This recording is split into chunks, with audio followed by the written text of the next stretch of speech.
चलो, समस्या यहीं नहीं रुकती। ट्रिगो पढ़ लिया तुमने, ट्रिगो पढ़ने से हमारी समस्या नहीं रुकती। यहां पर चैप्टर का नाम है सम एप्लीकेशन ऑफ ट्रिगोनोमेट्री, त्रिकोणमिति के कुछ अनुप्रयोग। अनुप्रयोग लिखा है, प्रयोग या अनुप्रयोग हिंदी में? अनुप्रयोग। अब हम देखेंगे कि त्रिकोणमिति के क्या। तो पहले हम तैयार करेंगे बड़ी गोली थोड़ी, है? फिर छोटी गोली। ज्यादा दर्द हो रहा है, बड़ी गोली ले लेंगे। कम दर्द है तो छोटी गोली से काम चला लेंगे ना। बचपन में ऐसा ही तो आज भी तो अरे यार हम देहात में जाते हैं या आसपास में ही देख लेना यार, वो पीले पत्ते वाली दवाई ले देना, लाल पत्ते वाली दवाई लेना ना, वो काली वाली दवाई लेना, सफेद वाली दवाई, वो बड़ी वाली दवाई, छोटी वाली दवाई, ऐसा ही तो होता है। नहीं, ओवरडोज तो खैर नहीं होगी। उसको लूज मोशन का पड़ा, तेरे बहुत लूज मोशन लग रहा है साइन थीटा कोस थीटा पढ़ करके तेरे को लूज मोशन लग रहा है, तभी पीले पत्ते वाली दवाई याद आ गई। अच्छा, कलर मैच हो रहा है, ठीक है। ओके, अरे पीला पीला समझ नहीं आ रहा है उसको। अरे सम एप्लीकेशन ऑफ ट्रिगोनोमेट्री। अभी इसमें देखो, हमने ट्रिगोनोमेट्री कंप्लीट कर लिया, पूरा चैप्टर हमने पूरा अच्छे से उसकी बड़ी गोली छोटी गोली तैयार कर ली, मेन कोर्स भी पूरा ले लिया, थोड़ा सा बीच बीच में एंटीबायोटिक भी चल गई। अब एक्स्ट्रा क्वेश्चन के लिए बढ़िया सब कुछ दे देंगे, कोई वायरस आ रहा तो एंटीडोट भी तैयार कर देंगे, टेंशन मत लो। मुद्दे की बात हमारी यह है कि अब यहां पर जो सम एप्लीकेशन ऑफ ट्रिगोनोमेट्री वाला चैप्टर है उसमें क्या कैसे सवाल आते हैं। जैसे ये देखो, ये है एक मीनार, है ना, और इस मीनार को मैं यहां से देखूं, देख रहा है ओ बेटे, यहां से नीचे से देखूं, ऐसे देखो ऊपर की तरफ नीचे से, ये देखो, ये भाई साहब है कि बहन साहब है कुछ पता नहीं, ये कोई देख रहा है यहाँ से नीचे से, ये मैडम जी इसको ऊपर से कुछ नीचे की तरफ ऑब्जेक्ट देख रही है। मतलब लेट सपोज मैं समझाता हूं क्या, मान लो मैंने इस ऊपर ट्यूबलाइट को देखा मेरी आंखें से ऐसा, अच्छा आंखें से रोशनी नहीं जाएगी, शक्तिमान नहीं हो, है ना। रोशनी लाइट हमेशा कहां से आती है, ऑब्जेक्ट से आती है। साइंस में पढ़ा दूंगा, नहीं पढ़ा दूं। हाँ, लाइट में क्या होती है, लाइट हमेशा ऑब्जेक्ट से निकलती है, आंखों से नहीं। तो ऑब्जेक्ट से रे आएगी, लाइट आएगी, वहां से आ रही है। तो ऑब्जेक्ट और हमारी आई जो कांटेक्ट है, ये वाली जो लाइन, इसको बोलेंगे लाइन ऑफ साइट। क्या बोलेंगे, दृष्टि रेखा। क्या है ये, आप किसी चीज को देखते हो तो जो ये जादू वाली छड़ी जा रही है, जो लाइट जा रही है, लाइन बन रही है, तो उसको क्या बोलेंगे, लाइन ऑफ साइट। इस इंसान ने इस मीनार के टॉप को देखा तो ये वाली जो लाइन बन रही है ऐसे वाली, उसको क्या बोलेंगे, लाइन ऑफ साइट। तो लाइन ऑफ साइट समझ में आ गया। ऑब्जेक्ट को, पार्टिकल को, वस्तु को आंखों से देखने पर जो एक लाइन बन रही है वो आपकी लाइन ऑफ साइट है, दृष्टि रेखा। तो इसमें तीन बातें समझना है, line of site, horizontal line, angle of depression और एंगल ऑफ एलिवेशन, और उसके कुछ ना कुछ गुणा भाग छोटे मोटे, वही sine theta cos theta, Pappu beer पिएगा, हाँ बेटा, और वो जो वैल्यूज थी इसमें क्या है, देखो ये 4-5 बातें तो ये याद हो गई, फिर उसके बाद जो टेबल आपको 8.2 में करवाया था उसकी कुछ वैल्यूज यहाँ काम में आएगी, और वो पप्पू बियर पिएगा, उससे कहानी खत्म हो जाएगी हमारी, प्रूफ कुछ नहीं है इधर। अब इसमें कैसा है, देखो लाइन ऑफ साइट समझ में आई, पहले एक एक चीज समझो, दृष्टि रेखा समझ में आया, आंखों से ऑब्जेक्ट तक की एक लाइन बना देंगे तो वो क्या हो जाएगा, आप ऊपर से नीचे की तरफ जैसे ये पेन को देख रहा हूं तो ये लाइन ऑफ साइट है, ट्यूबलाइट को देख रहा हूं तो ये लाइन ऑफ साइट है। अब आंखों से सीधी रेखा जो बनेगी वो क्या बनेगा, हॉरिजॉन्टल लेवल, है ना, हॉरिजॉन्टल लाइन बन जाएगी। तो इस लड़की ने नीचे की तरफ देखा तो आंखों से ये हॉरिजॉन्टल लाइन बन गई सीधी, ऐसे ग्राउंड के पैरेलल, तो ये हॉरिजॉन्टल लाइन बन रही है, राइट।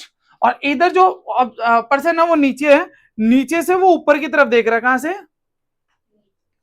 नीचे से ऊपर की तरफ देखता है, तो ये नीचे वाली हॉरिजॉन्टल लाइन होगी। आंखें है ना, आंखें से ऐसे ग्राउंड के पैरेलल, जैसे मैं नीचे देख रहा हूं तो मेरी आंखों से तो ये तो हॉरिजॉन्टल लाइन होगी ग्राउंड के पैरेलल, और जो ऑब्जेक्ट की तरफ जाएगी तो वो दृष्टि रेखा लाइन ऑफ साइट।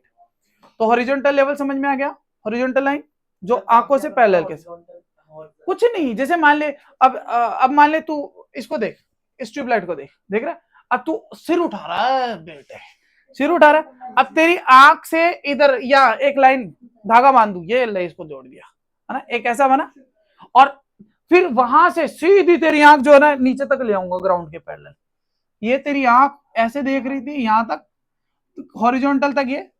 अब मैं पूछूं कि ये जो तेरे ग्राउंड पे यहाँ ये लाइट आ रही थी और इस ट्यूबलाइट की, अब मुझे बताओ ये ग्राउंड से जहां से तू देख रहा है हॉरिजॉन्टल से, उससे ये ट्यूबलाइट कितनी ऊपर है। मान ले वहां एक इस कोने में चींटी बैठी है, जैसे ये जो है, ये इस कोने में एक चींटी बैठी है, उस चींटी ने देखा कि यार ये ट्यूबलाइट है ना, दीवार पे ट्यूबलाइट है, तो है तो फर्श पे ही है, तो वो अब आपसे ये पूछ रहा है कि यार ये बताओ यदि इसने 60 डिग्री का एंगल बनाया उसको देखने के लिए, 60 डिग्री पे वो देख रही है, तो मुझे बताओ कि वो ट्यूबलाइट दीवार पे कितनी ऊंचाई पे लगी होगी। या यू क्वेश्चन बन जाए कि यदि ट्यूबलाइट इतनी इतनी ऊंचाई पर है तो वो कितना एंगल बना रही होगी। या यू क्वेश्चन बन जाए कि इतना एंगल इतनी हाइट पे ट्यूबलाइट, तो ये बताओ वो इस दीवार से वो चींटी कितनी दूर होगी। ये ऐसे सवाल बनते हैं। एक पतंग उड़ा रहे हो आप, यहां से पतंग उड़ा रहे हो, पतंग ग्राउंड के साथ 60 डिग्री का कोण बना रहा है, और जो है पतंग एल्टीट्यूड जो है मान लो 10-20 कुछ ऐसा है, तो बताओ आपने कितनी डोरी छोड़ दी होगी आसमान में, कितनी डोरी निकाल दी होगी, लंबाई बताओ डोरी। ऐसे सवाल बनते हैं इसमें, अरे बात समझ में। जैसे मान लो आप यहाँ खड़े हो, आपसे आपकी शेडो इधर बन रही है, आपकी शेडो इधर बन रही है, और वो कहे कि आपकी शेडो जो है, आपकी शेडो इधर बन रही है, आपकी इतनी है, और आपकी शेडो जो है इतना एंगल बना रही है, तो बताओ शेडो कितनी लेंथ होगी, कितनी। ये कहे, आगे बात समझ, इस तरीके का क्वेश्चन है। एक पेड़ टूट गया, यहां से मान लो एक पेड़ था, हवा के कारण टूटा और लटक गया, टूट करके लटक करके इतना एंगल बना रहा है, और अब जो है वो ग्राउंड से 8 मीटर 7 मीटर की दूरी पे टच करता है, तो बताओ ओरिजिनल पेड़ की हाइट कितनी थी। आई बात समझ में। एक जो है एक आदमी यहाँ ऊपर खड़ा हुआ है, और एक खड़ा होकर के यहाँ जो है मान लो एक जहाज यहाँ देखता है, एक जहाज यहाँ देखता है, ये दोनों जहाज, एक जहाज इतना कोण बना रहा है एंगल ऑफ एलिवेशन, या यहाँ से मान लो दो, उसी से पूछे एंगल ऑफ डिप्रेशन, बता रहा हूँ अभी एंगल ऑफ एलिवेशन और डिप्रेशन, ये बोल दिया कि इसके साथ इतना एंगल है, इस जहाज के साथ इतना एंगल है, और ये इतनी ऊंचाई पे खड़ा है देख रहा, तो बताओ दोनों जहाज के बीच कितनी दूरी है। साइंस जरूरी है ऐसे सवाल का। तो मतलब मोर और लेस कहने का मतलब है हाइट्स और डिस्टेंस से रिलेटेड जो भी चीज होगी वहां यहाँ पर देखने को हमारे को, यहाँ कौन सी चीज है, हाइट एंड ये चीजें आने वाली। तो वापस आते हैं हमारे कॉन्सेप्ट पे, क्या था, line of site. Line of site मतलब ऑब्जेक्ट से आई तक जो भी लाइन होगी उसको क्या बोलेंगे, line of site. Horizontal level समझ में आ गया। दूसरा, अब देखो गर्दन को ऊपर देखने के लिए ऊपर उठाना पड़ता है, तो हॉरिजॉन्टल से ऊपर देखेंगे तो उन्नयन कोण बनेगा, क्या बनेगा, ऊपर की तरफ उन्नयन कोण। एंगल ऑफ एलिवेशन, एलिवेट मतलब उठना, तो एलिवेशन, तो एंगल ऑफ एलिवेशन मतलब आप ऊपर की तरफ देख रहे हो। जब भी हेलीकॉप्टर आप चल रहे हो, एक एरोप्लेन जा रहा है, एरोप्लेन को आपने देखा, तो बताओ मुझे कौन सा एंगल बन रहा है, यहां पर आप नीचे हो, एरोप्लेन ऊपर है, कौन सा एंगल बनाओगे, एंगल ऑफ एलिवेशन, उन्नयन कोण, क्या बनेंगे, तो उन्नयन कोण हो गया एंगल ऑफ एलिवेशन। चींटी है वहां पर, मैं ऊपर से नीचे की तरफ देख रहा हूं, मान लो मेरी हाइट मान लो वो कहे कि 1.5 मीटर है, और मैं जो है नीचे की तरफ देख रहा हूं, और मेरा जो एंगल ऑफ डिप्रेशन है वो 60 डिग्री का है, बताओ मेरे से वो चींटी कितनी दूर होगी। ऐसे बिना उसके भी ऐसे क्वेश्चन। तो कॉन्सेप्ट समझ में, ऊपर की तरफ देखेंगे कौन सा एंगल बनेगा, एंगल ऑफ एलिवेशन, और नीचे की तरफ देखूंगा तो यहां से ये लड़की नीचे के ऑब्जेक्ट को देख रही है, तो हॉरिजॉन्टल से एंगल कौन सा बनेगा, और यहां से ये इंसान ऊपर की तरफ देख रहा है, वो एंगल कौन सा बनेगा, तो ऊपर की तरफ जो एंगल बनेगा वो एंगल ऑफ एलिवेशन, हॉरिजॉन्टल से नीचे की तरफ जो एंगल बनेगा वो एंगल ऑफ डिप्रेशन। तूने मुझे देखा, बता कौन सा एंगल बना यहां पर, नजरें झुका ली इस लड़की ने सवाल पूछते, ग्राउंड को हिट किया, ग्राउंड को देख रही है, ग्राउंड को देखने लगी, अब एंगल बदल करके कौन सा हो गया, डिप्रेशन में चलेगी। बढ़िया, डिप्रेशन में नीचे चले जाते। आई बस, ओए सूगले चीज है वहां बेटे, समझ बेटे नंद किशोर। अरे सीधा उसको बुक को हटा, कीमती चीज है बेटा, गुड़ मुड़े जाएगा। तू कल से मामा से बैठना, इधर बैठना, गड़बड़ करता। ठीक है, पीली दवाई, पीली दवाई, पीली दवाई नहीं, पीली येलो वाली दवाई। ठीक है बेटा, दिल फेफड़े पे मत ले, दिल लेगा तो गड़बड़ हो जाएगा मामला। बताया था ना दिल फेफड़े का सारा कॉन्सेप्ट लाइफ प्रोसेस में, समझाया था तुम्हें। चलो खैर, हॉरिजॉन्टल लेवल समझ में आया, लाइन ऑफ साइट समझ में आई, नीचे की तरफ डिप्रेशन में गिर, एंगल ऑफ डिप्रेशन, ऊपर की तरफ उठ के उन्नयन कोण, इसको अवनमन कोण बोलते हैं, हिंदी में क्या बोलते हैं इसको? अवनमन, अवनमन। ये उन्नयन, बेटा वीडियो खराब मत करो। उन्नयन कोण, ये क्या बनेगा? उन्नयन कोण। अब शांति से सुनो, उन्नयन कोण समझ में आ गया? उन्नयन कोण ऊपर की तरफ, नीचे की तरफ अवनमन कोण। आ गई लाइन ऑफ साइट ये चीज। सवाल कैसे आएंगे ये भी समझ में आ गया। एक सवाल कर लेते हैं यार, मजे की बात तो ये कि सवाल कर ही ले। मान लो कोई एक सवाल, पतंग, एक पतंग उड़ा रहा था मैं, उड़ा करके एक पैक खूटे से उसको बांध दिया और पतंग ऐसे अपने आप ये मान करके चल रही, पूरी रस्सी टाइट जो डोर है। मुझे एक बात बताओ, ये मैं आपसे ये कहा कि पतंग जो है बेटे वो ग्राउंड के साथ 60 डिग्री का कोण बना रहा है। कितना बना रहा है?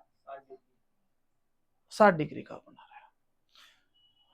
और यदि मैं कहूं कि इसका एल्टीट्यूड है 90 डिग्री वाला, परपेंडिकुलर डिस्टेंस जो है ग्राउंड से परपेंडिकुलर डिस्टेंस जो है, यदि ये जो है बेटा 20 मीटर है, कितनी है? 20 मीटर है, तो मुझे ये बताओ इस पतंग की डोर कितनी होगी? अब बात समझो, क्वेश्चन समझ में आया मैं क्या कर रहा हूं? डोर कितनी होगी?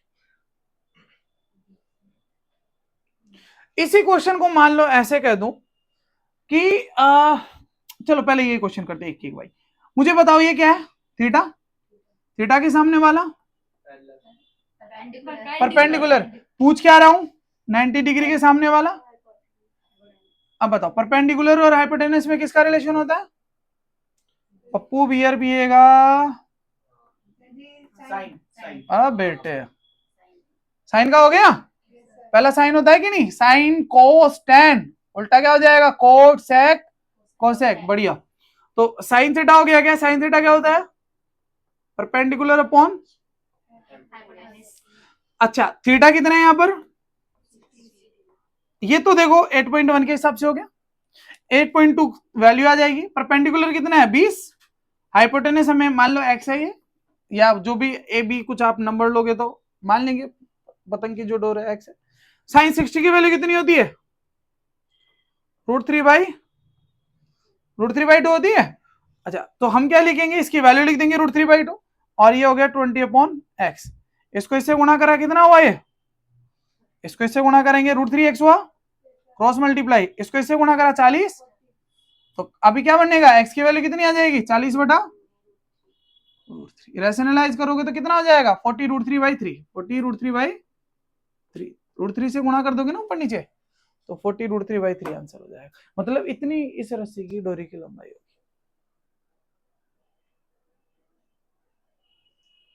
आगे बात समझ।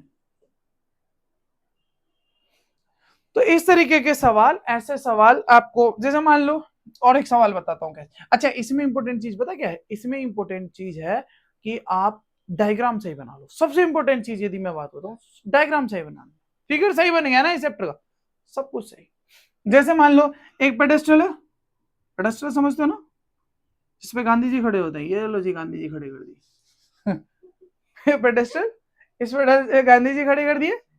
ये पेडेस्टल जो है बेटे, गांधी जी खड़े हो गए, तो गांधी जी देख तो नहीं सकते। खैर मान लो गांधी जी की यहाँ इस टॉप को, चोटी को मैं एक रस्सी से यहाँ बांध रहा हूं,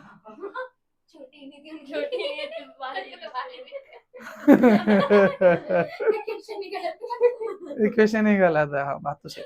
मान लो चश्मे को मान लो, चश्मा था उसका, अरे वो पीछे बेटा नहीं, गांधी ऐसे नहीं बोलते, कुछ समझ लो यार, तुम क्या बात कर रहे हो, मुद्दे की बात समझो, क्वेश्चन समझो।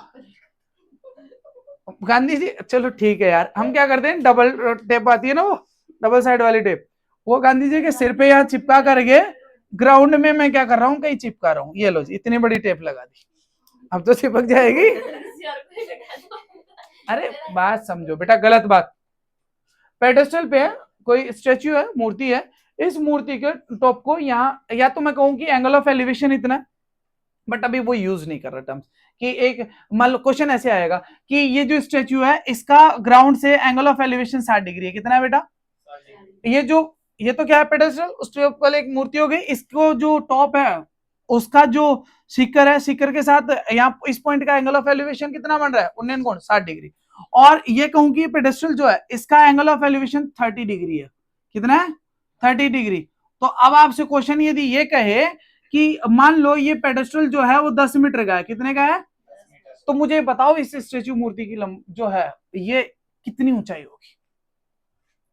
सवाल समझ में आया मैं क्या कर रहा हूं, इसका स्टेच्यू का यहाँ इस पॉइंट से एंगल ऑफ एलिवेशन 60 डिग्री है, इसका इसके फुट का मान लो या पेडेस्टल के टॉप का मान लो एंगल ऑफ एलिवेशन कितना 30 डिग्री, उन्नयन कोण 30 डिग्री। तो आपसे क्वेश्चन पूछे कि ये वाला स्टेच्यू, ये पेडेस्टल जो है वो आपका क्या है, इतना है, तो बताओ स्टेच्यू की क्या, या ऐसे है जैसे मान लो ये एक बिल्डिंग है, बिल्डिंग के ऊपर टावर है, वो जो वो आता है ना संचार वाला एंटीना, कुछ भी ऐसे, तो वो इतना है, बताओ इस बिल्डिंग की इतनी हाइट है, तो उस जो ऊपर वाला एंटीना वाला जो है वो वाला बताओ उसकी हाइट कितनी हो जाएगी। ऐसे क्वेश्चन भी बनेंगे, तो कैसे करेंगे, बस फिगर बन गया, हो गया, ये 10 है, ये वाला ट्राइंगल लेना, ये वाला क्या परपेंडिकुलर है, और ये क्या है बेस, परपेंडिकुलर और बेस है, तो क्या लगता है परपेंडिकुलर और बेस में, tan थीटा लगता है कि नहीं, मान लेते हैं एक्स से नीचे, आई बात समझ में, तो tan 30 क्या होता है 1/√3, √3 से गुणा होगा तो एक्स की वैल्यू कितनी आ जाएगी 30√3, कितना आ जाएगा, तो ये वाली कितनी हाइट आ गई 30√3, बस ग्राउंड की आ गई। अब क्या मान लो ये जो आपने ये कहा था कि इसकी हाइट पता नहीं है, तो एच मान लो, स्टैच्यू की हाइट एच मान लो, तो यदि इसकी हाइट एच हो जाएगी, क्या समझे, इसकी हाइट यदि एच हो जाएगी तो पूरी ट्राइंगल तो ये बनेगा ना 60 डिग्री वाला, तो इसकी हाइट पूरी कितनी हुई h+10 पूरी, तो जस्ट ए मिनट, ये 30 कहां से आया, 30 ले लिया था क्या, कोई बात नहीं, तो h+30 हो गए, इसको 30 ले लिया था मैंने, नहीं दिया, तो ये h+30 हो गया क्या, तो ये h+30 परपेंडिकुलर हो गया, बेस कितना आ गया था 30√3 और tan कौन सा लगेगा 60, tan 60 कितना हो जाएगा √3, आया बात समझ में, तो यहां से क्या हो जाएगा, ये इससे गुणा होगा, ये समझ में आया मैंने क्या किया, इस बड़े वाले में tan थीटा लगा दिया, मैं स्टेटमेंट के साथ एक्सरसाइज के क्वेश्चन कर रहा हूं, करूंगा, बट अभी जस्ट मैं समझा रहा हूं कॉन्सेप्ट। तो अभी क्या हुआ, जैसे ये पूरा बड़ा वाला ट्राइंगल लिया, जैसे नाम दे दिया ABC, तो ABC में क्या हुआ, ये वाली हाइट कितनी हुई h+30, बेस का कितना हुआ, ये हमने निकाल ही लिया था 30√3, और ये 1060 था, 1060 की वैल्यू कितनी होती है पता है √3, यहां से ये इससे गुणा होगा तो ये कितना हो जाएगा √3 तीन को इससे गुणा करेंगे 30 से तो 90 हो जाएगा क्या, तो h की वैल्यू कितनी आ जाएगी 60, कितनी आ जाएगी, मतलब गांधी जी कितनी हाइट पे इतनी बड़ी मूर्ति बना दी, 60 मीटर सेंटीमीटर जो, आगे बात समझ में, तो इस तरीके के क्वेश्चंस आपको देखने को मिलेंगे। अब जैसे एक क्वेश्चन और देख लो, एक क्वेश्चन मान लो ऐसा बता दूं कि जैसे एक मान लो एक वो है लाइट हाउस है, यहां से कोई इंसान उसकी हाइट को थोड़ा नेग्लेक्ट कर दे, मान लो तो यहां पर जैसे ये 75 का है ना, और वो कहा कि इसने एक जहाज को देखा, कौन सा एंगल बनेगा, ये शिप 1 है और शिप 2 है, कौन सा एंगल बनेगा नीचे देखने पर, तो इसने मान लो ये पहले जहाज को देख कर रहा है 60 एंगल बना रहा है, दूसरे को देख रहा है 45 एंगल बना रहा है, आई बात समझ में 45 डिग्री का एंगल बना रहा है, तो ये वाला 45 डिग्री है। जरा मुझे बताओ ये कौन सी भाषा है, ये कौन सा एंगल है, पढ़ के आए हो ना तुम, है अल्टरनेटिव एंगल। ये 45 का है, डिप्रेशन एंगल ऐसे ही तो बनता है ऊपर से, ये भी ये 45 का, तो ये भी, और ये 60 का है तो ये भी 60 का ही होगा क्या, होगा कि नहीं। तो एंगल ऑफ डिप्रेशन एक 45 दे रखा था, एक 60 दे रखा था। अच्छा याद रखना, इस परपेंडिकुलर से जितना दूर जाएंगे उतना ही एंगल कम होता चला है। पास में आएंगे तो एंगल, मान लो आपको एंगल दे रखा 60 और 45, आपको ऐसे बनाना है, बना तो लिया, बट एंगल में कंफ्यूजन है कि 45 60 कौन सा, दूर वाला कम का पास वाला ज्यादा, ये 60 का हो गया, ये 45 का हो गया। कई बार बच्चे इसको 45 से इसको 60 का कर देते हैं, गड़बड़ी आंसर आ जाएगा। तो छोटी मोटी चीजें ध्यान रख लो, सवाल बन जाएगा। चलो अब कैसे करेंगे, इसकी हाइट कितनी है 75, तो ये पूरी कितनी हो जाएगी, ये मान लो ये पूरी मैं एक्स मान लू, तो ये ट्राइंगल बनाना, ये ट्राइंगल एक बना, पहला ट्राइंगल, ये पूरा 75 है, 45 का कोण है, 45 का कोण है, तो 10 45 कितना होता है, मान लो पूरी वाई है एक्स है, तो 10 45 किसके बराबर होगा बोलो, एक के बराबर होता है कि नहीं। 10 45 की वैल्यू एक होती है, याद करके आना कल वैल्यू पूरी। 10 45 की वैल्यू कितनी होती है 1, तो ये 75 है, तो ये भी पूरी कितनी हो जाएगी 75 हो जाएगी। क्वेश्चन ही है तुम्हारा, आ गया। अब ये दूसरा ट्राइंगल लगाएंगे, ये वाला, इस वाले में क्या हो जाएगा, जैसे 60 डिग्री है, ये कितना आया था 75, इसको कैसे लगाएंगे 10 60, 10 60 कितना होता है √3, परपेंडिकुलर कितना है, मान लो ये वाई है इतना सा, परपेंडिकुलर कितना था 75, और बेस कितना है वाई, इसको इससे गुणा किया तो y इज इक्वल टू कितना आ गया, डिवाइड में ले जाओ, राइट। पूछे दोनों जहाज के बीच की दूरी कितनी है, तो ये पूरी दूरी आई थी 75, ये आ गई 75/√3, माइनस कर देना। तो ऐसे सवाल बनेंगे बेटा जो हम इसको सॉल्व करेंगे, सिंप्लीफाई करेंगे। क्लियर है ये चीज। तो आपको क्या समझ में आया इसमें, एंगल ऑफ डिप्रेशन, नीचे की तरफ एंगल बनेगा हॉरिजॉन्टल लाइन से, लाइन ऑफ साइड नीचे होगी, एंगल ऑफ एलिवेशन हॉरिजॉन्टल से ऊपर की तरफ देखेंगे, line of side horizontal level से ऊपर होगी। फिर मैंने बताया इसमें 8.1 वाला पप्पू बीआरपी का, हाँ भाई वो वाला कॉन्सेप्ट लगेगा, और दूसरा हमारा कौन सा है 8.2 की टेबल भी लगने वाला है। मुद्दा बेटा यहाँ है मोर, आपका हो जाएगा का 4-5 क्वेश्चन मैंने समझा दिया किस तरीके से आने वाली है क्वेश्चन। तो इतनी बहुत बहुत धन्यवाद, हो गया। ये हमारा कौन सा कैप्सूल, बड़ी गोली बन गई, बड़ी गोली बन गई। अब ये बड़ी गोली में आप देख लोगे तो समझ में आ जाएगा, वैसे इतनी जरूरत नहीं पड़ती, हो जाएगा ये एक्सरसाइज।